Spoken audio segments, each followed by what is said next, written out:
Welcome back everybody to Neutrality Studies. Today with Bon retour à toutes et à tous dans Neutrality Studies. the author Aujourd'hui, nous retrouvons Nell Bonilla, l'autrice de l'excellent Substack Worldliness, avec une mise à jour. Elle vient tout juste de publier une autre analyse vraiment remarquable. Nell fait partie de ces esprits brillants qui produisent toujours de très longs textes, mais qui expliquent en réalité énormément de choses sur les affaires internationales. Elle a intitulé celui-ci « OTAN 3.0, la cage transatlantique et l'essor de l'État bunker ». Nell, bon retour parmi nous. State. Nell, welcome back. Eh bien, merci de m'accueillir à nouveau ici. Merci. Last time we talked, we already discussed La dernière fois que nous avons parlé, nous avons déjà abordé votre concept d'État bunker. Mais pour en refaire très brièvement le point, pouvez-vous nous dire ce que c'est, puis comment vous le reliez à ce que vous appelez l'OTAN 3.0? How you connect it to what you call NATO 3.0. Yes, of course. So the bunker state is a Oui, framework oui, bien I'm sûr. developing and it Donc, basically l'État is bunker est un about cadre how théorique que je currently développe. a modern state or Il s'agit au fond de la manière dont l'État moderne ou l'État tel que nous le connaissons connaît actuellement une transformation qualitative. Et cela vaut surtout dans les pays qui relèvent, disons, de l'ordre hégémonique dirigé par les États-Unis, ou quel que soit le nom qu'on veuille lui donner. Les changements qualitatifs que l'on peut y observer sont, par exemple, que l'État, en tant que fournisseur de biens publics, et la planification étatique, qui vise normalement à accroître le bien-être et à garantir de bonnes conditions de vie, se transforment pour s'orienter vers la sécurisation et la militarisation. Et puis, en outre, ou même à cause de cela, les citoyens, la population intérieure, ne sont plus des citoyens, des sujets de droit. Ils deviennent des objets de sécurité. A citizen is a subject of rights, but becomes an object of security. And everything about them is exactly Et as tout ce qui les every part of concerne est society exactement comme chaque becomes partie de la itself. société et du Now pays every lui-même. security, C'est security désormais rights, un objet de military rights, sécurité, because sécurisé, of, militarisé à des warfare fins de and guerre, de operations, conduite de la warfare, guerre ou de hybrid préparation à la guerre. warfare. Une guerre hybride And, et then permanente. another point of the bunker Un state autre is aspect du that cadre de l'État also every bunker, c'est que country chaque in pays, et même region chaque is région, more, n'est plus exactement un exactly pays simplement souverain et autonome. just a sovereign Il devient une sorte de nœud. becomes a sort of a node Et l'objectif de in ce this réseau, network, c'est donc cette which guerre the hybride. purpose of this Et network contre then qui? is, this hybrid warfare. Eh bien, And puisque cette I guess transformation one vient, way, disons, des since couches this dirigeantes transformation américaines et is coming transatlantiques, from like de nos national élites, transatlantic elle rulers, vise like essentiellement leurs soi-disant it is concurrents ou rivaux, against, plus précisément la Chine et la Russie, competitors, rivals, l'Iran aussi dans une against, certaine mesure, et bien sûr China toute nation qui s'aligne sur eux, par exemple au sein des BRICS, et ainsi de suite. That is aligned with them, for example, within BRICS and so on. So that is basically the bunker state. And C'est how is donc, this en gros, connected to the l'État NATO bunkerisé. 3.0, Et quel est le lien avec le virage vers l'OTAN 3.0 que nous avons observé lors du sommet de l'OTAN à Ankara? Eh bien, l'OTAN 3.0 institutionnalise, impose déjà ces différents changements dont j'ai parlé, la militarisation, y compris de la population elle-même, le fait de ne plus considérer le contrat social comme portant sur les droits du citoyen, mais plutôt de se demander, d'accord, que peut faire le citoyen pour préparer la guerre? Tout cela fait aussi partie de ce virage vers l'OTAN 3.0. All of this is part of this NATO 3.0 shift. Don't ask what NATO can do for you, ask what Ne demandez pas ce que l'OTAN peut faire pour vous. Demandez-vous ce que vous pouvez faire pour l'OTAN. J'ai eu des discussions avec d'autres chercheurs, dont l'un d'eux, Jonas Tögel, un chercheur allemand, qui étudie de très près les documents que l'OTAN publie sur la guerre cognitive. L'OTAN y dit explicitement « Écoutez, nous devons cibler notre propre population, n'est-ce pas? Nous devons nous assurer que, enfin, le cerveau de nos concitoyens est le champ de bataille, et nous devons combattre sur ce champ de bataille. » Cette façon de concevoir ce qu'est le citoyen et la manière dont il doit être intégré à l'ensemble du dispositif de défense, enfin, c'est une offensive, c'est une structure de guerre. La défense, c'est ce mot agréable et rassurant pour parler, en réalité, de guerre, d'offensive, de mort et de destruction. Mais comment décririez-vous l'évolution de l'OTAN? L'OTAN version 1.0. de 49 jusqu'à, en gros, 89 ou 91, l'OTAN de la guerre froide. Puis l'OTAN réinventé du moment unipolaire. Et maintenant, l'OTAN du moment multipolaire. Pouvez-vous nous parler un peu de ce basculement? Can you talk a little bit about the shift? Yes, of course. So the shift is very interesting. Oui, bien sûr. Ce changement est très intéressant parce qu'il s'est fait lentement et qu'il a eu presque dès le début une certaine direction. Et l'OTAN 3.0 en est donc, au moins pour l'instant, l'expression la plus honnête. L'OTAN 1.0, appelons-la l'OTAN de la guerre froide, c'était davantage... Enfin, elle est née après la Seconde Guerre mondiale et il s'agissait surtout de chercher à aligner les élites européennes ou les couches dirigeantes, les élites politiques, les élites militaires sur les États-Unis, à les intégrer dans l'orbite américaine, dans sa sphère d'influence, si l'on veut. Il s'agissait aussi, en partie, d'empêcher toute forme de rapprochement ou toute tentative de travailler avec l'Union soviétique ou avec tout État qui lui était aligné. Et même, pourrait-on dire, de neutraliser les idées socialistes qui étaient alors populaires dans les différents pays européens. Donc tout cela, je veux dire, c'était l'un des objectifs fondamentaux de l'OTAN pendant la guerre froide.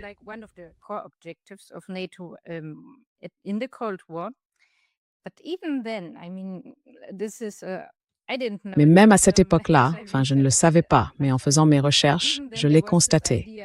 Il y avait déjà cette idée d'une division du travail entre les États-Unis et l'Europe. J'ai donc trouvé, et j'en parle dans cet essai, un mémorandum de 1959 qui évoque un transfert de charges. Il vient du secrétaire adjoint à la Défense. Et il dit essentiellement, et je cite le secrétaire à la Défense Wilson, que les États-Unis concentreraient leurs efforts d'assistance militaire sur les armes avancées, en demandant aux Européens d'assumer une responsabilité croissante, voire complète, pour l'entretien récurrent de leurs propres forces et pour leurs besoins en matériel conventionnel. Autrement dit, cela signifie que les États-Unis se concentraient sur les armes avancées, y compris, par exemple, les armes nucléaires.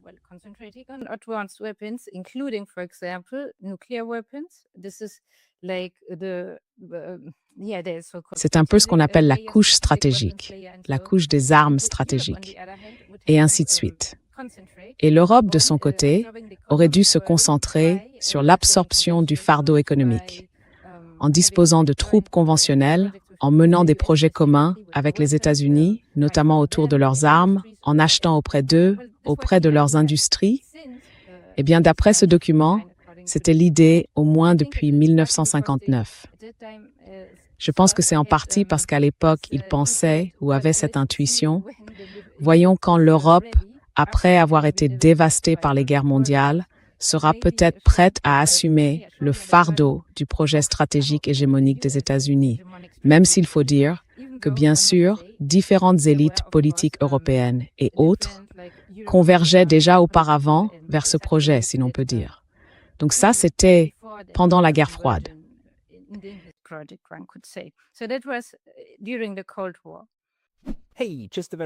Juste une petite note très rapide. La meilleure façon de soutenir cette chaîne, c'est de vous inscrire à mon Substack gratuit. Vous pouvez aussi nous aider avec un abonnement payant ou vous procurer certains de nos nouveaux produits dérivés sur neutralitystudies.com. Les liens sont ci-dessous. À bientôt là-bas. See you there. Puis, pendant ou après la guerre froide, et même un peu avant, c'est très intéressant. Évidemment, il s'agit désormais de ces opérations hors zone. Mais ce que j'ai trouvé, par exemple, dans un communiqué de 1980, le contexte, c'était bien sûr notamment la révolution iranienne. À l'époque, les États-Unis n'avaient pas encore découvert le GNL et tout ça. Ils avaient donc vraiment besoin de pétrole. Et avec la révolution iranienne et d'autres événements en cours, je pense même à la Russie, aux Soviétiques en Afghanistan, des processus comme cela, ils étaient en alerte et devaient déplacer leurs forces vers l'Asie occidentale.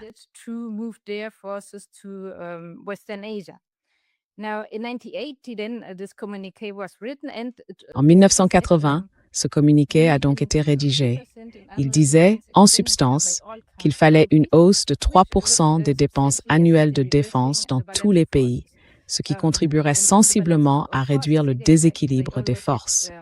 Et ce déséquilibre des forces, encore une fois, renvoie à cette idée qu'ils avaient toujours en tête, devoir empêcher d'autres pays de devenir, disons, une alternative, oui, une alternative à l'ordre unipolaire. Donc, dès 1980, ils avaient déjà cette idée d'augmenter les dépenses de défense. Et puis, après l'effondrement de l'Union soviétique, comme on le sait, l'OTAN a commencé à intégrer différents pays d'Europe de l'Est, les États baltes, et ainsi de suite.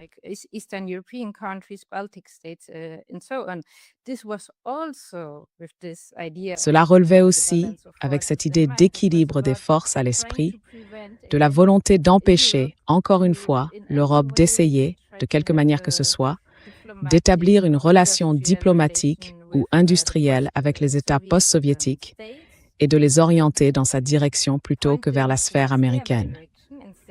Et bien sûr, c'était aussi le cas avec la Russie. Ils ne voulaient pas cela non plus, parce que même s'ils reconnaissaient, en gros, d'accord, la Russie est désormais affaiblie, elle ne représente pas une menace, elle pouvait potentiellement le devenir. Et des stratèges, ainsi que l'appareil de sécurité américain et d'autres, en parlaient et écrivaient déjà à ce sujet dans les années 1990.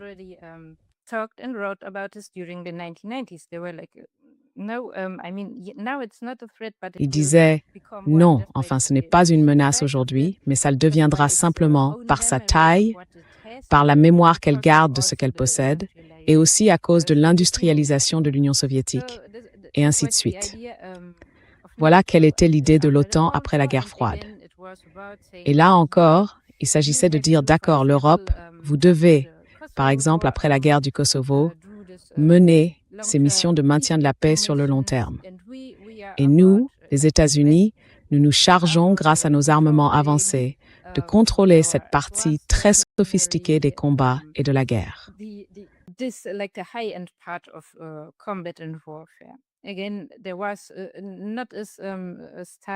Là encore, ce n'était pas aussi, pas aussi clairement délimité, aussi cristallisé qu'aujourd'hui. Mais cela avait déjà commencé, notamment avec cette hausse des dépenses annuelles de défense. Et maintenant, l'OTAN 3.0, ou l'OTAN de l'ère multipolaire, si l'on peut dire, est apparue. Enfin, l'idée, d'après ce que j'ai vu et étudié jusqu'ici, était déjà évoquée dans les années 2000. Mais les années 2000 restaient encore marquées par ces opérations hors zone, et les années 2010 davantage encore. Et au fond, il s'agissait désormais de constater que le moment unipolaire s'érodait ou s'effondrait, ou qu'il s'était en réalité déjà effondré. Et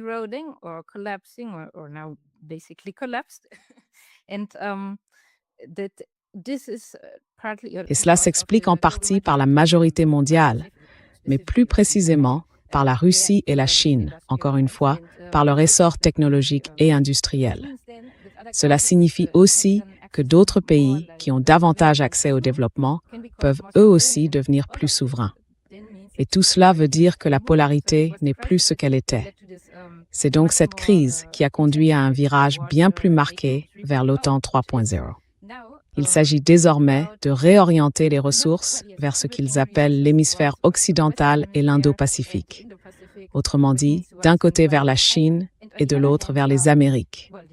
Et pour cela, ils veulent que les Européens, cette fois pour de bon et plus seulement de manière hypothétique, enfin ils l'ont déjà fait, oui, assument la charge matérielle, industrielle et humaine de la guerre, ainsi que la charge financière, y compris celle de la guerre hybride, qui est elle aussi en cours. C'est donc un processus actif. Et voilà, en gros, le résumé des évolutions de l'OTAN.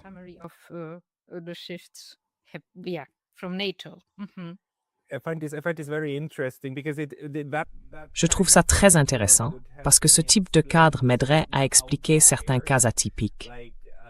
Comme, vous savez, le général allemand Harald Kujat, qui a aujourd'hui plus de 80 ans et qui a été, vous savez, le plus haut commandant militaire de l'OTAN.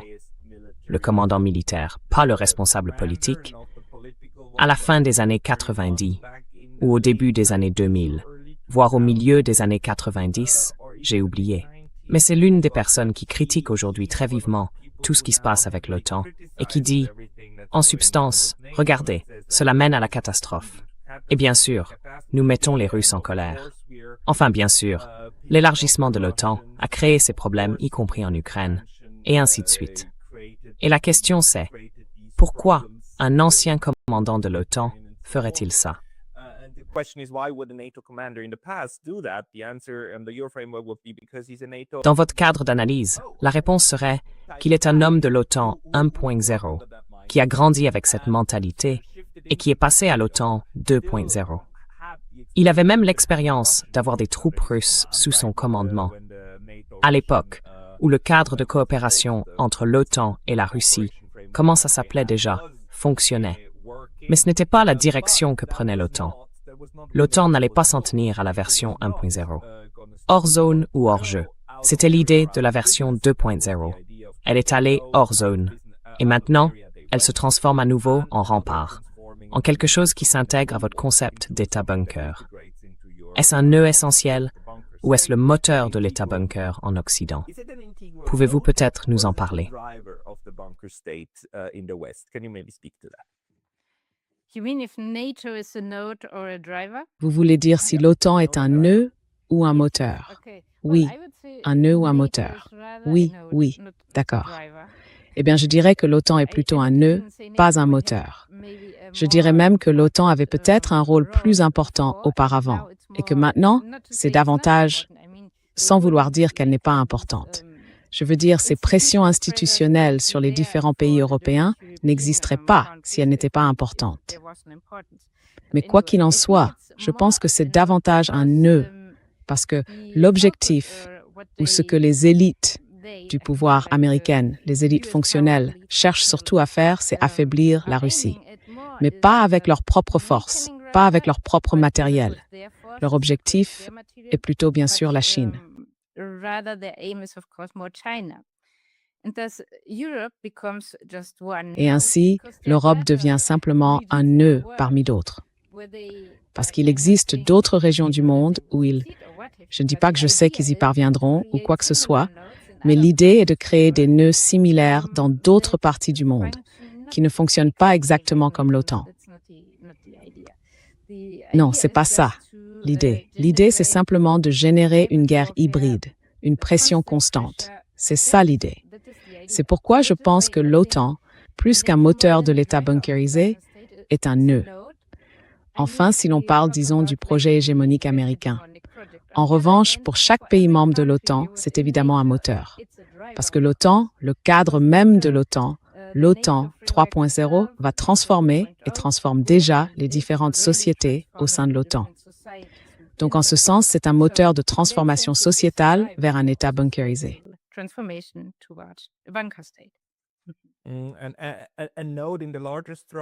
Un nœud dans une structure plus large, un moteur au sein du système. Alors, qu'est-ce que ce cadre nous permet d'expliquer si on l'applique aux transformations actuelles de la société, notamment en Europe? Et peut-être, pouvons-nous les comparer un peu avec ce qui se passe en Asie de l'Est et voir comment évoluent les autres nœuds? L'alliance entre les États-Unis et le Japon, l'alliance entre les États-Unis et la Corée du Sud. Ce qui est intéressant, bien sûr, c'est qu'entre la Corée du Sud et le Japon, on observe beaucoup plus de tensions internes qu'au sein du cadre de l'OTAN.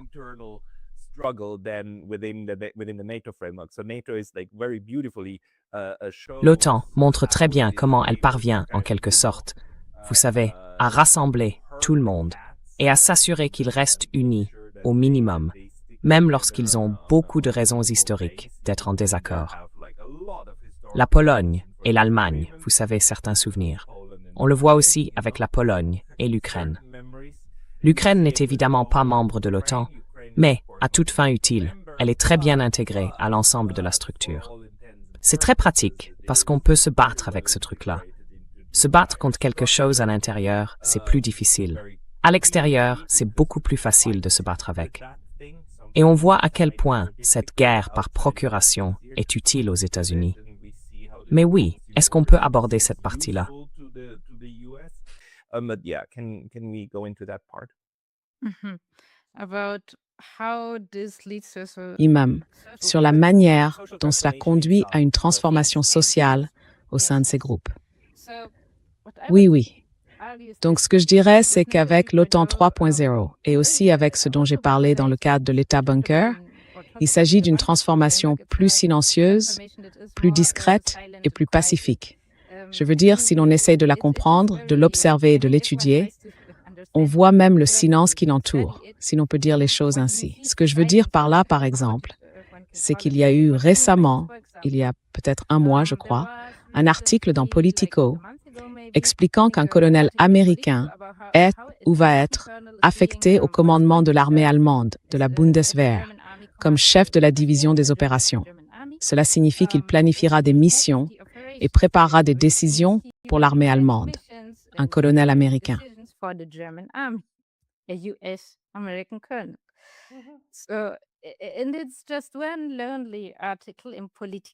Et ce n'est qu'un article isolé dans Politico. Pourquoi n'en parle-t-on pas davantage? Eh bien, voilà un exemple. Et ils expliquent aussi que cette intégration vise à, il est là pour optimiser l'OTAN, enfin les capacités de l'OTAN, et plus particulièrement avec l'Allemagne. Donc, encore une fois, l'OTAN mène ici une transformation silencieuse dont on parle à peine. Ensuite, autre chose intéressante, bien sûr, comme tout ce qui, je l'ai dit, concerne les infrastructures en cours de construction ou d'assainissement, ou comment dit-on, de rénovation. Et tout ça sera construit d'une manière qui prend aussi la guerre en compte, d'une certaine façon. C'est vrai.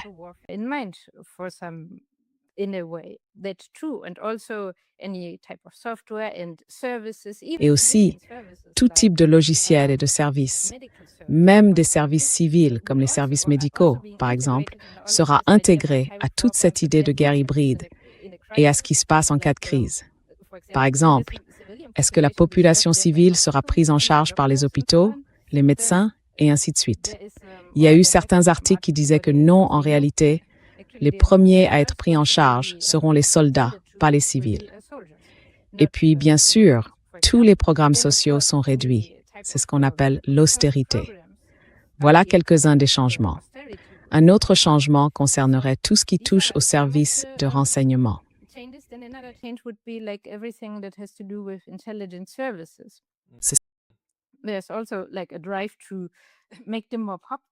Il y a aussi, ce qui est intéressant, une volonté de les rendre plus populaires dans les médias et dans les pays européens, notamment à travers leurs propres services de renseignement. Et puis, bien sûr, il y a tout ce qui concerne les médias, la censure et tout ça.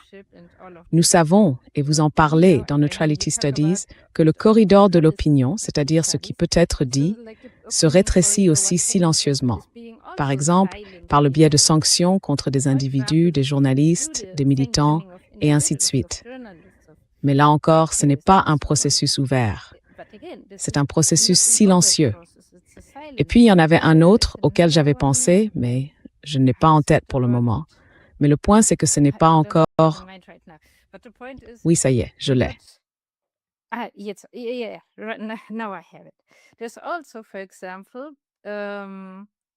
y a aussi, par exemple, à Ankara, en plus de tous les accords financiers et industriels qu'ils avaient signés, il y avait aussi, normalement, actuellement, dans les pays baltes, il y aurait ce qu'on appelle une surveillance aérienne pour essayer de repérer des drones et ce genre de choses. Mais maintenant, au lieu de cette surveillance aérienne, ils vont, comment ça s'appelle? Enfin, le commandant suprême allié en Europe de l'OTAN, le chasseur, pourra décider si un drone ou quoi que ce soit d'autre qui se trouve dans le périmètre des pays baltes peut être abattu ou non. Il pourra aussi décider quel type de capacité, de force, de matériel et ainsi de suite doivent être déplacés. Et cela, bien sûr, sans approbation politique des différents pays.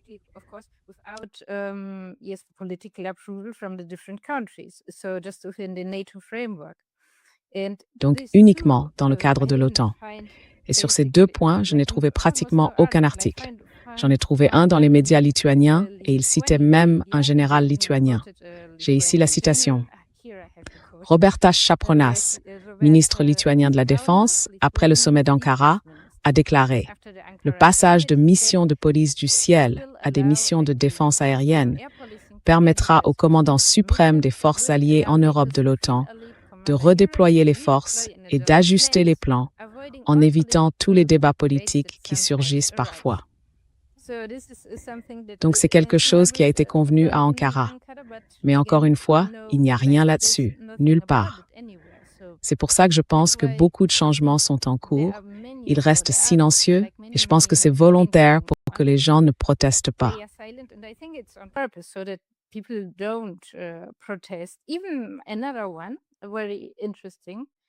Un autre exemple très intéressant, c'est par exemple la guerre en Iran aujourd'hui. Quand elle a commencé, les différents dirigeants politiques en Europe ont dit publiquement « Non, nous ne nous impliquerons pas ». Mais en réalité, avec l'OTAN et son commandement intégré, comme on l'appelle, ils peuvent dire non publiquement.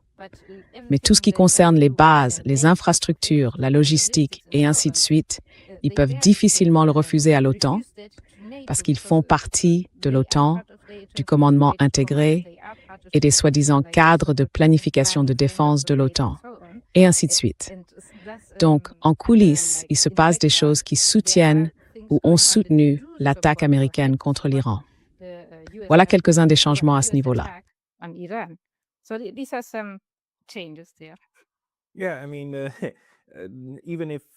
Oui, enfin, même si les pays de l'OTAN disent « nous ne sommes pas impliqués dans la guerre en Iran », quand des avions américains vont se ravitailler quelque part en Allemagne ou ailleurs, puis utilisent ces pistes d'atterrissage et repartent, il n'y a aucun moyen de les en empêcher, n'est-ce pas? Parce que toute la structure est en place pour que les États-Unis puissent tout simplement utiliser tout cela. C'est plus ou moins à leur discrétion, à leur disposition. Et n'oublions pas que le chasseur est, bien sûr, un commandant américain, n'est-ce pas? C'est toujours un général américain 4 étoiles qui a alors le pouvoir de décider pour l'ensemble de l'espace aérien de l'OTAN. Eh bien, nous n'allons pas simplement l'abattre. Nous allons faire ceci, nous allons faire cela. Est-ce que j'ai besoin de consulter l'Allemagne, la Pologne ou la Hongrie?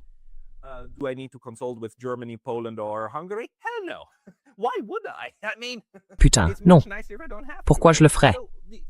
Enfin, c'est quand même bien plus agréable, si je n'ai pas besoin de le faire, non? Certains présenteraient donc ça comme faisant partie d'une structure néocoloniale, une prise de pouvoir. Mais je pense que votre argument est beaucoup plus institutionnel. Tout cela se fait aussi, bien sûr, par une concertation permanente et un ajustement de ces différentes politiques dans tous les domaines.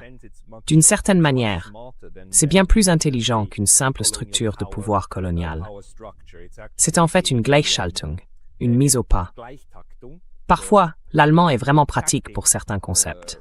Se mettre au même rythme, c'en est un. Parce que, si je me souviens bien de notre dernière discussion, vous préféreriez le présenter ainsi, non?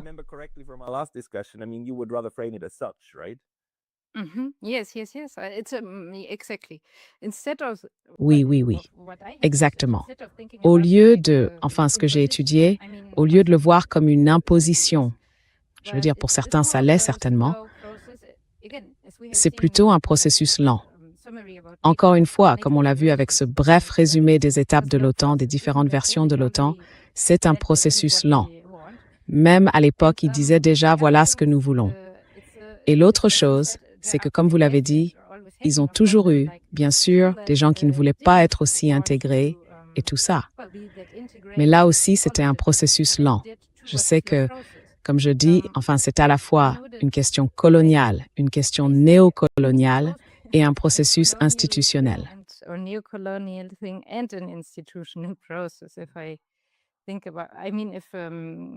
Si j'y réfléchis, enfin, si on le conceptualise comme ça, alors d'une certaine manière, c'est un processus lent, parce qu'il s'agit aussi, par exemple, d'une autre idée, celle de la cooptation des élites, la cooptation de toutes les strates dirigeantes politiques et militaires, ou des élites qui existaient déjà.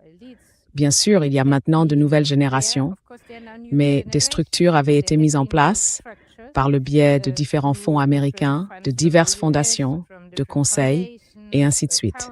Elles cherchaient toujours à intégrer ces potentiels nouveaux dirigeants politiques, les potentiels nouveaux responsables militaires, etc., dans la vision du monde américaine, dans son cadre de pensée, et ainsi de suite. Donc ça, c'est la couche idéologique. Mais de l'autre côté, bien sûr, il y a tout simplement la dimension structurelle.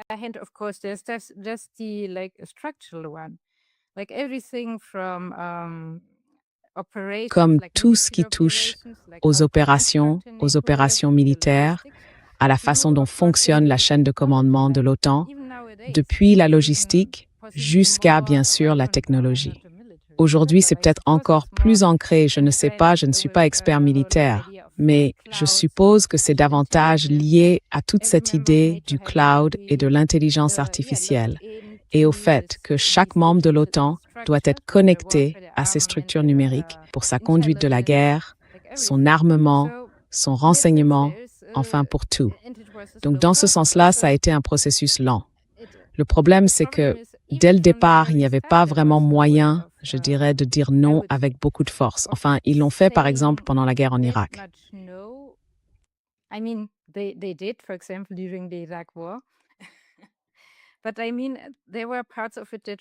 Mais je veux dire, il y en avait encore certaines parties qui faisaient partie, disons, de cette infrastructure logistique de l'OTAN et tout ça. Donc, à tous égards, je pense que c'est un processus lent. Et maintenant, les personnes qui sont aux commandes sont là encore pas toutes, mais pour la plupart, probablement convaincues sur le plan idéologique.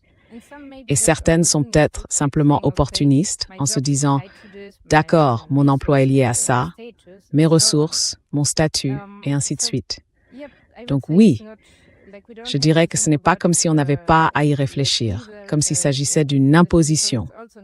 Parce que ce n'est pas non plus comme si ces gens, ou beaucoup d'entre eux en Europe, disaient « Oh, nous voulons ça » ou « Nous ne voulons pas ça ». C'est un mélange de tout. Mais malgré tout, c'est un processus lent. Ça n'a pas été rapide.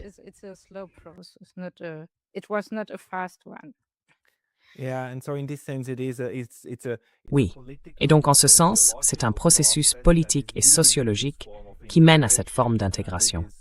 Et il est porté par plusieurs de ces institutions, l'OTAN étant la principale. Alors, pour vous, le sommet d'Ankara, où ces gens ont ouvertement parlé de l'OTAN 3.0, enfin, c'est un concept dont ils sont fiers. Pour eux, c'est un terme valorisant. Qu'est-ce qui vous a surpris ou qu'avez-vous appris de ce sommet?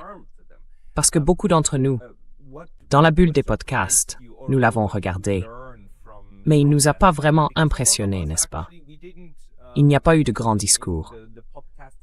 Alors beaucoup d'entre nous l'ont en quelque sorte écarté, en disant oui, c'était un sommet très faible. Vous savez, cela montre plutôt la désunion de l'ensemble. Mais je pense que vous en avez une lecture complètement différente, n'est-ce pas?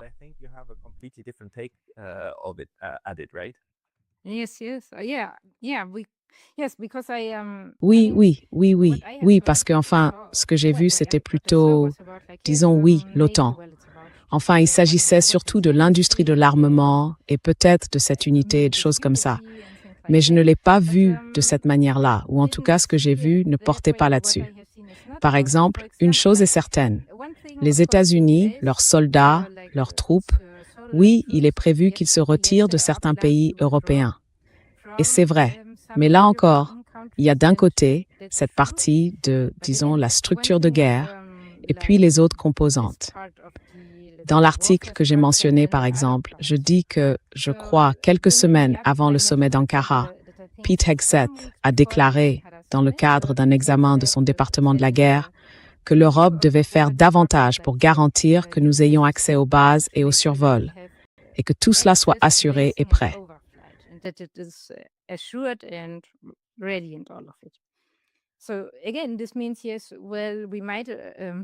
Donc encore une fois, cela veut dire que oui, bon, nous pourrions retirer nos troupes, mais nous resterions solidement implantés en Europe, comme territoire et comme plateforme logistique. L'autre aspect de l'OTAN 3.0, c'est évidemment que, d'après ce que j'ai vu, toute cette question des armes et de l'industrie de l'armement ne consiste pas seulement à dire « Oh, il s'agit de les enrichir ». Je veux dire, c'est vrai, bien sûr. Mais il y a aussi l'idée de tenter de créer, en gros, une usine géopolitique transnationale et transatlantique d'armement ou une industrie de l'armement. ce qui veut dire que tout serait standardisé. Enfin, c'est l'idée. Je ne dis pas que c'est ce qui se produira. La production se ferait à très grande échelle. Chaque pays aurait son rôle pour produire tout ce qui est nécessaire, mais sur la base des normes américaines, des logiciels américains, des plans, des conceptions américaines, et ainsi de suite. Standards, US software, plans, designs, and so on. Almost or very little input from Europe. Presque aucune, voire très peu de contributions de l'Europe ou des pays européens.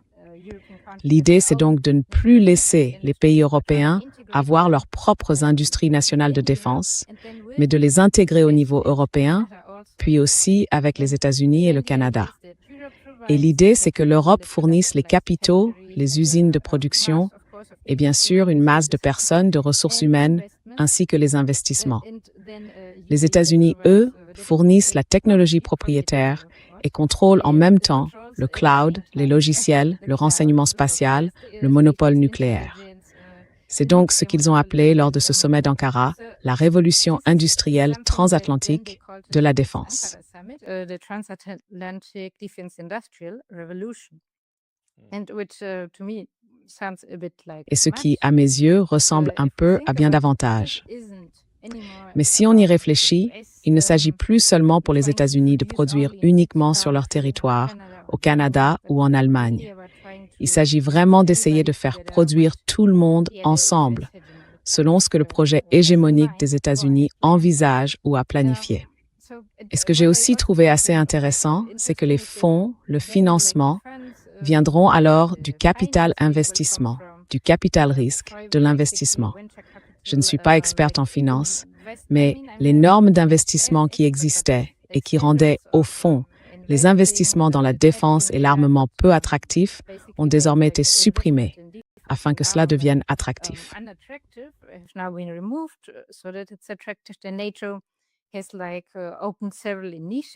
L'OTAN a lancé plusieurs initiatives pour rendre plus attractif pour les capitaux privés l'investissement dans la production d'armement ou dans tout ce qui est nécessaire à cet effort de guerre.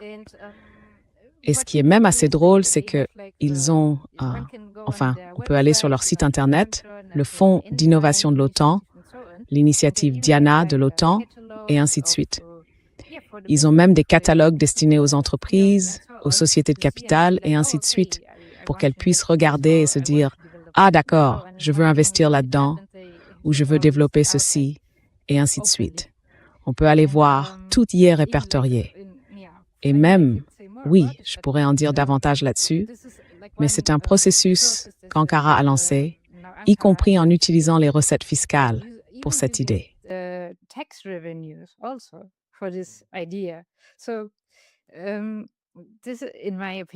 Donc ça, à mon avis, c'est un changement assez important et ce n'est pas quelque chose qu'il faut négliger. Parce que, encore une fois, le fait est qu'on parle beaucoup aujourd'hui de l'épuisement des arsenaux, des armes et de tout le reste de l'armée américaine, de la marine américaine et ainsi de suite. Et c'est vrai. Et puis l'idée, c'est que si leur plan visant à mettre en place cette immense industrie transnationale intégrée réussit, alors cet épuisement correspondrait en fait à une transition vers ces nouveaux types de chaînes de production, et ainsi de suite. Encore une fois, si ça réussit, je ne dis pas que ça réussira, oui.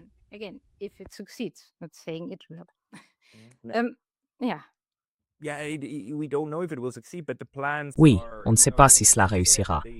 Mais les plans sont, encore une fois, comme vous l'avez dit, des plans à long terme. Et beaucoup d'entre nous, dans les commentateurs en ligne, ont tendance à reprocher à l'Europe d'avoir une vision très court-termiste. Ça ne marchera pas, vous n'avez aucun plan, et ainsi de suite. Mais en ce sens, nous négligeons l'éléphant dans la pièce, l'horizon de planification de l'OTAN sur 20 ou 30 ans, et cette pression constante pour amener tout le monde à s'y conformer, petit à petit, par différents moyens politiques. Parfois, tout le monde se serre la main, se met d'accord et sourit. Et parfois, Donald Trump menace de se retirer d'Europe, d'emmener toutes les troupes et tout le reste. Et là, tout le monde dit « D'accord. » Non, nous devons parvenir à une autonomie stratégique. Nous devons investir 5% du PIB. Et puis, 2 ans plus tard, Donald Trump y retourne, serre des mains, et maintenant tout le monde est content de se réintégrer, et ainsi de suite. Et ça continue de monter en puissance. Mais la marche en avant semble mener vers cette OTAN 3.0. Et c'est un scénario de planification à long terme.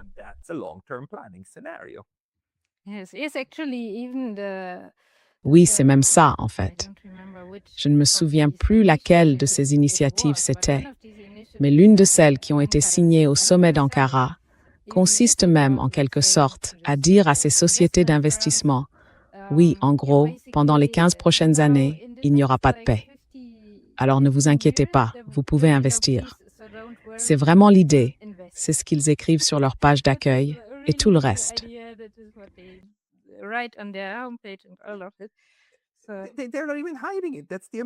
Ils ne le cachent même pas. C'est ça qui est incroyable.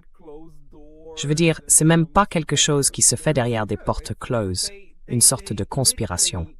Non, ils organisent littéralement des conférences entières là-dessus et créent des portefeuilles, etc., autour de cette investissabilité. C'est donc fascinant.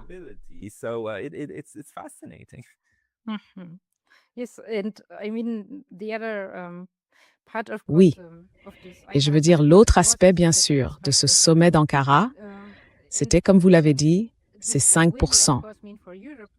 Donc, en ce sens, cela voudra évidemment dire pour l'Europe qu'elle devra, supprimer ou réduire considérablement sa protection sociale, ses programmes de prestations sociales, tout ce qui touche à cela. Et c'est pas tout. C'est un autre point que je développe dans cet essai, parce que 5%, ça paraît peu. Et tous ces accords, et tout cela paraît inefficace. Mais si on y réfléchit, cela signifie que la richesse est détournée, que les compétences d'ingénierie présentes en Europe, la main-d'œuvre, bien sûr, le travail, ainsi que tous ces programmes sociaux ou d'autres initiatives visant à améliorer la qualité de vie dans ces pays, tout cela est soit supprimé, soit détourné vers la préparation à la guerre. C'est donc un changement vraiment incroyable et un changement lent. Enfin, pas lent, mais silencieux.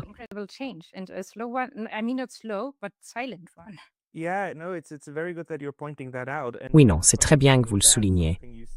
Et en lien avec ça, vous avez dit tout à l'heure au passage qu'il y avait un accord pour que l'argent des impôts puisse être utilisé à cette fin. Et ce qui est important avec les impôts, c'est que le gouvernement national, au niveau national, a toujours la possibilité de créer, d'émettre des obligations pour se financer par la dette. Les collectivités locales ne l'ont pas. Le niveau préfectoral ou régional et le niveau communal, les échelons inférieurs, sont généralement financés par l'argent des impôts. Si cet argent se tarit parce qu'il part vers l'OTAN, cela signifie qu'on retire encore davantage de capacité au niveau inférieur de gouvernement en Europe pour financer les questions sociales. C'est donc encore davantage un détournement de fonds. Mais sait-on où en est cette discussion? Je pense que pour le moment, ce n'est qu'un projet. Ce n'est pas gravé dans le marbre, n'est-ce pas?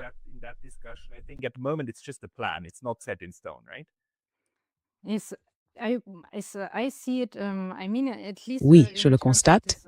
Enfin, au moins sur la question des investissements, il y a déjà eu certains investissements dans les industries de défense et dans des start-up technologiques liées à la défense. Donc, de ce point de vue, cela semble au moins bien se dérouler et se poursuivre. Ensuite, je pense qu'on voit des coupes dans différents programmes sociaux, au moins en Allemagne. Je ne sais pas ce qu'il en est dans d'autres endroits. Quant à la modernisation ou à la reconversion de différents types d'industries qui existent en Europe, je pense que c'est aussi un processus en cours. Donc, dans l'ensemble, je dirais que bien sûr, cela ne se fait pas, disons, à vitesse maximale. Mais c'est déjà lancé et c'est un processus qui existe.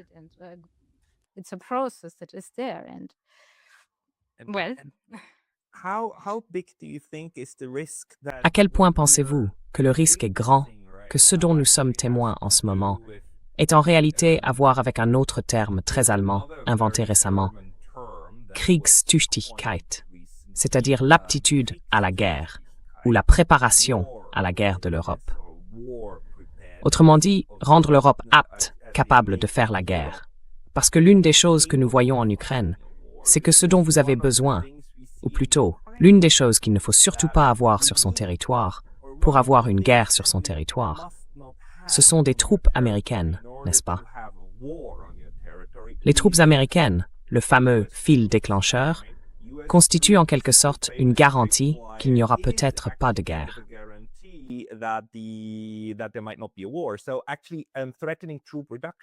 Donc en réalité, menacer de réduire les troupes ou de les retirer, c'est d'une certaine manière dire « Ah, au fait, une fois que l'Ukraine en aura fini, on pourrait régler ça par les armes en Pologne ou en Finlande. Mais il faut d'abord que nos troupes soient parties. » Parce que la seule chose que nous savons de l'Empire, c'est qu'il est très allergique à la mort de ses propres citoyens. C'est essentiellement ce qui a mis fin à la guerre du Vietnam. C'étaient les pertes massives parmi les troupes américaines. Bien sûr, pas les 3 millions de Vietnamiens qui sont morts, mais les quelques dizaines de milliers de soldats américains qui sont revenus dans des sacs mortuaires. Et on le voit en Ukraine. À quel point cela fonctionne? À quel point cette guerre peut être menée dans cet État mandataire? Pouvez-vous nous en parler?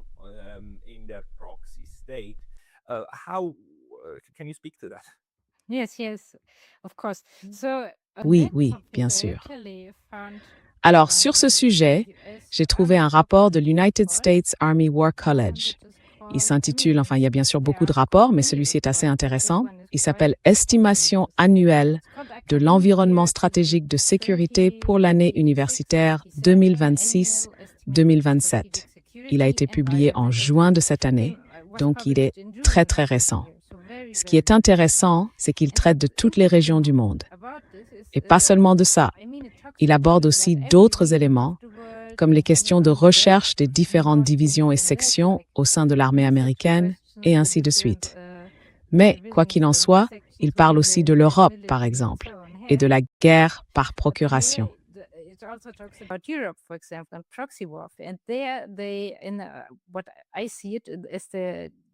Et ce que je vois, c'est qu'ils décrivent, les auteurs de cette section sur l'Europe, en fait, ce qu'on pourrait appeler l'OTAN 3.0, et ce que cela implique pour le rôle de l'Europe dans l'OTAN. Cette idée de guerre par procuration. Par exemple, d'un côté, ils affirment ouvertement que l'Europe doit passer, comme nous l'avons dit, à une base industrielle de défense intégrée. Plus de nationalisme industriel. Et puis ils expliquent qu'il faut faire évoluer la capacité de mobilisation de la société, ainsi que la viabilité politique de différents modèles de conscription. Oui, pour renforcer la résilience, disent-ils. Mais en réalité, ce qu'ils disent, c'est que chaque pays doit désormais se demander comment recruter des soldats à incorporer dans son armée. Enfin, spécifiquement pour l'OTAN.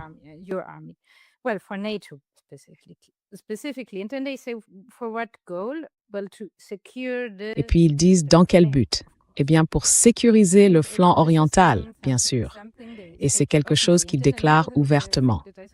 Et puis il y a autre chose qui m'a fait me demander, mais qu'est-ce que c'est que ça?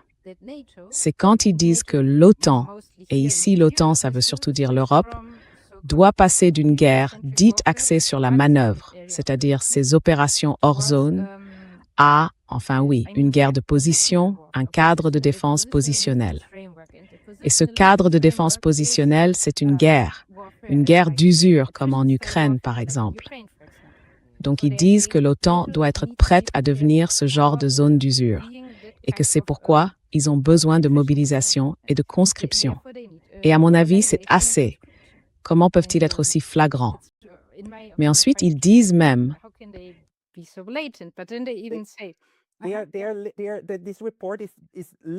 Ce rapport dit littéralement qu'il nous faut de la viande pour le hachoir à viande.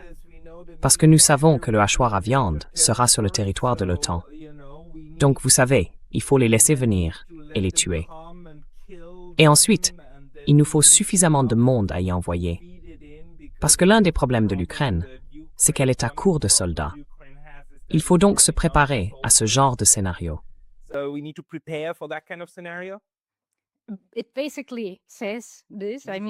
Ça dit essentiellement ceci. Enfin, comment interpréter autrement le passage de l'OTAN à un cadre de défense positionnelle? C'est une guerre d'attrition. Et puis ils expliquent aussi que l'OTAN n'a pas compris qu'elle aurait dû faire de l'Ukraine un port épique d'acier. Autrement dit, la renforcer en vue, oui, de cette guerre d'attrition. Et puisqu'ils n'ont pas réussi à le faire, eh bien maintenant, ils doivent le faire.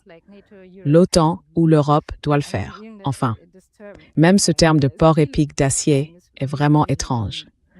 Et ils disent même, dans cette partie sur l'Ukraine, ils disent que l'Ukraine était un proxy consentant et que l'OTAN aurait pu l'utiliser.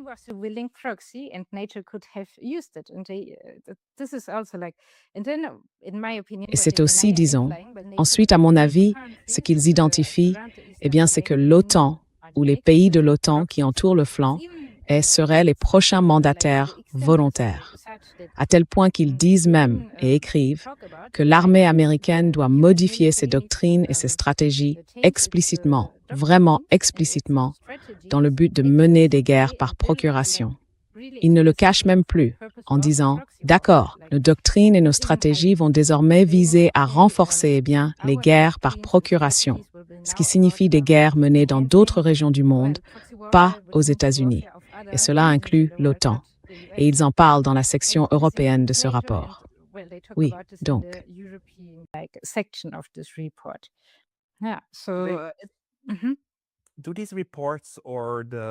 Est-ce que ces rapports, ou les discours et tout ça que vous lisez, eux aussi venant d'Ankara, parlent parfois d'un objectif final? Par exemple, qu'est-ce qu'on veut réellement accomplir? À quel moment est-ce qu'on considère que c'est terminé? Quel type de statut veut-on atteindre pour pouvoir dire « Ah d'accord, ça y est, c'est fini, on a gagné ». Quel serait ce scénario? Est-ce que vous en avez trouvé un?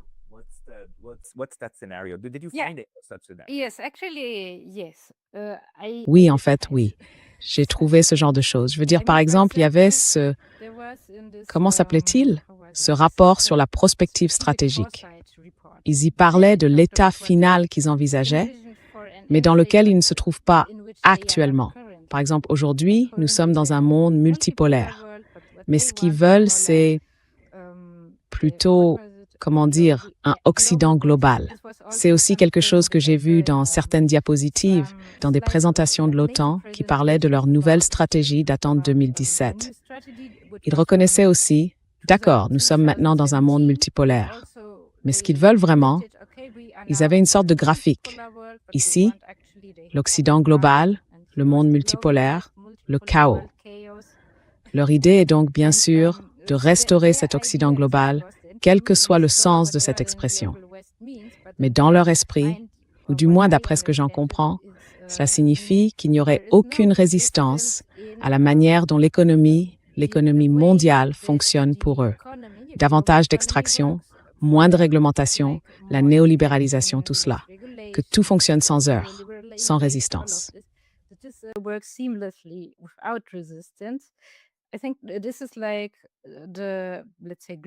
Je pense que c'est là, disons, l'objectif global.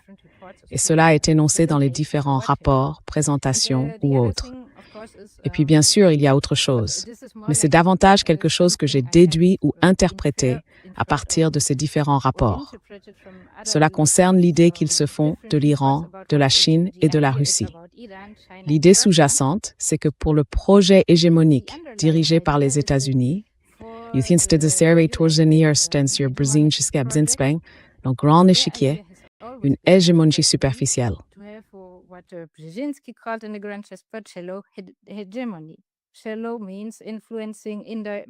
Et peu profond signifie exercer une influence plus ou moins indirecte, pas par la force brute, pas par l'occupation et tout ça. Mais la Chine, la Russie et aussi l'Iran, de par leur structure, leur territoire, leur industrie, tout cela ne le permettent pas. Donc, dans ce sens, de quoi ont-ils besoin alors? Eh bien, de les démanteler. C'est davantage l'objectif régional. Et l'objectif mondial, c'est plus simplement de revenir à ce qu'ils appellent un Occident mondial. Et ce que je vois, c'est que pour eux, la paix, c'est un accès sans restriction à toutes les ressources du monde. Oui, pour leurs objectifs, j'imagine. Oui.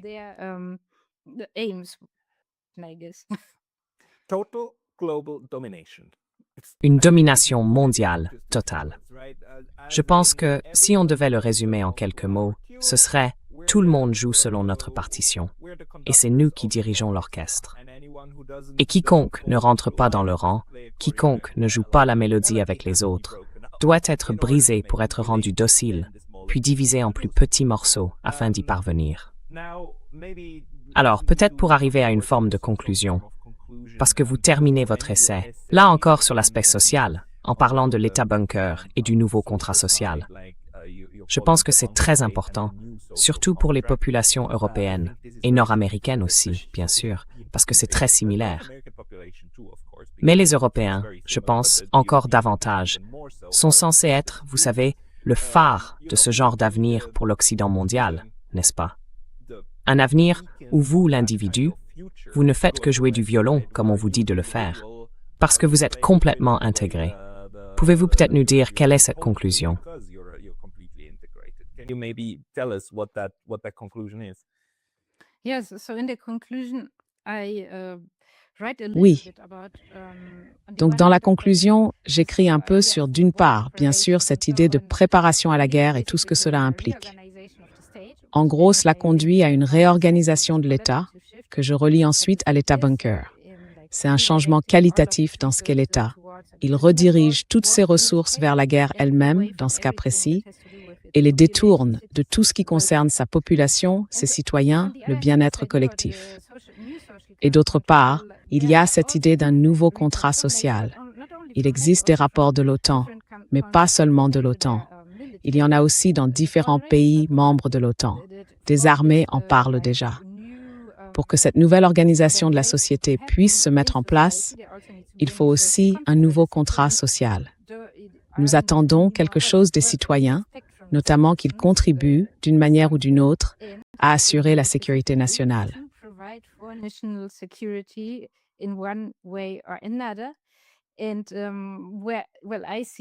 Eh bien, je vois là que tout cela, avec tout ce dont nous venons de parler, revient essentiellement à vider de sa substance la politique démocratique ou ce qui devrait être une politique démocratique de toutes les manières imaginables.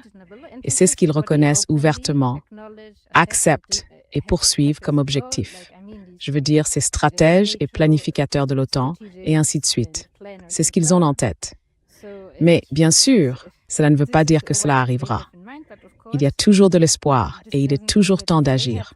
Il faut simplement le savoir, en être conscient. We just need to know it, know Yeah. about it. Yeah, no, it's very good that you're pointing that out. Oui, It's non, very good that c'est you're très bien pointing que vous le out that this is souligniez. not happening behind closed Et c'est très bien que doors. vous It's souligniez happening out in the que cela ne se passe pas à huis clos. What we need Cela to se passe do au grand is jour. together the Donc, different ce que nous devons faire, pieces. c'est reconstituer les différentes pièces du puzzle. What would you recommend Pour finir, to do? que recommanderiez-vous d'observer de plus près afin de comprendre si l'État bunker est en train de se développer ou s'il existe réellement une opposition sociale importante contre lui? Moi, je dirais qu'il y en a une. En Suisse, le mois prochain, nous allons voter sur une initiative pour la neutralité qui s'oppose directement à ce genre de conception. Elle ne le dit pas explicitement, mais elle irait à l'encontre de cette forme de bunkerisation de l'État parce qu'elle parlerait de défense nationale au service de la nation et non du collectif, de défense nationale comme défense et non comme offensive, et d'intégration dans le monde au sens large, plutôt que seulement dans le monde occidental. Et ce genre de concept existe un peu partout, n'est-ce pas? D'où les voyez-vous émerger? Where do you see them coming from? Mhm. Yes, well, I think there are, as you Oui. say, indeed, like many. Eh bien, je pense qu'il existe effectivement, comme vous le dites, de nombreuses initiatives à travers le monde. Mais si nous parlons plus précisément de l'Europe, je dirais qu'il y a d'une part, bien sûr, des mouvements de travailleurs dans certaines régions d'Europe qui protestent, par exemple, contre l'armement et les livraisons d'armes. Et puis, il y a, bien sûr, des mouvements contre la guerre, des mouvements pour la paix. Ce que j'ai observé, c'est qu'il est difficile de les fédérer, mais il existe déjà un projet ou l'idée de le faire. Et pas seulement de les fédérer eux, mais aussi ces initiatives sur le changement climatique et d'autres questions connexes, afin de les rassembler de nouveau dans un mouvement contre la guerre, ou plutôt pour la paix. anti-war or rather peace movement again. So of course there is movement, and I would say Donc, bien sûr, il y a du mouvement. Et je dirais qu'on pourrait voir, enfin, comment voir que l'État bunker ne progresse pas. Je dirais, par exemple, si ces grèves et ce genre de choses ont pour effet d'arrêter concrètement au moins un peu ce qui se passe en ce moment. Mais votre exemple en Suisse concerne évidemment davantage le terrain juridique, constitutionnel, et ainsi de suite. C'est aussi un autre niveau qui, espérons-le, il fonctionne également dans d'autres régions d'Europe. Et dans le monde entier, bien sûr, il s'agit de la même chose, ne pas céder. Comme je le dis toujours, il faut un mouvement transnational, un mouvement mondial. Well, I always say there needs to be a transnational movement, like a global movement. Every movement has to connect and learn from it. Chaque mouvement doit se connecter aux autres et apprendre des autres. Mais pas seulement. Il faut aussi voir où se trouvent, pour ainsi dire, les différents points faibles de l'État bunker, puis s'organiser consciemment en conséquence. Enfin, contre lui. Donc voilà ce que je dirais. Et une dernière chose, je pense qu'un autre point important ici, c'est que tout cela implique aussi que nous devrions, que tous ces mouvements, je veux dire les mouvements de résistance et pour la paix, doivent déjà, en particulier ceux qui sont davantage dans les pays transatlantiques, commencer à envisager des idées de rechange, des institutions alternatives et d'autres façons d'organiser la société, au cas où. Voilà ce que je dirais. Yeah. So this is what I would say. Yeah. Because luck is when Oui, preparation parce que la chance, c'est quand la préparation rencontre l'opportunité. Alors, nous ferions mieux de commencer à nous préparer afin de saisir le moment dès qu'il se présentera. Et pour les gens qui veulent vous retrouver, ils devraient avant tout aller, je pense, sur votre Substack intitulé Worthiness, où ils pourront lire ce formidable article, l'OTAN 3.0, l'âge transatlantique et l'essor de l'État bunker. Vous avez même tendance à trouver de très belles images pour symboliser tout cela. 10 secondes seulement sur cette image. Just 10 seconds about this image. Oh, yeah, well, it's an image that I Oh found oui, eh bien c'est une image que j'ai trouvée. like, J'essaie toujours de réfléchir à, comment dit-on, des illustrations. Oui, des illustrations. Je regarde des illustrations, des œuvres d'art du XVIIIe, du XVIIe siècle et ainsi de suite tous les jours. Et dans cette image, on voit un château, une fortification sur une colline. Et je me suis dit que cette image était très appropriée pour cette idée d'un État bunker en pleine montée en Europe. Je parle au sens métaphorique. Et puis, on voit aussi des gens allongés là, à l'extérieur. Je dirais qu'on peut peut-être les interpréter comme la population, les civils, qui regardent de l'extérieur cette structure menaçante se construire, pendant qu'ils continuent à vaquer à leurs occupations quotidiennes. Voilà l'idée derrière tout ça. while they are going on about their daily lives. So this is my idea behind this. Yeah, and the bunker state is Oui, et l'État bunkerisé, tel qu'il est construit aujourd'hui, est peut-être nouveau. Mais l'idée de fortifier la société ne l'est certainement pas. Et sinon, les gens ont-ils d'autres endroits où aller que votre Substack? Any other place for people to go than your Substack? Yeah, I also write, but Oui, j'écris aussi, mais c'est plutôt destiné, disons, au public germanophone sur nachdenkseiten.de. Et puis, bien sûr, sur Twitter. Dans chacun de mes articles, vous trouverez des liens vers mon Twitter ou mon compte Blue Sky. C'est là que vous pouvez me trouver. So that's where you can find me.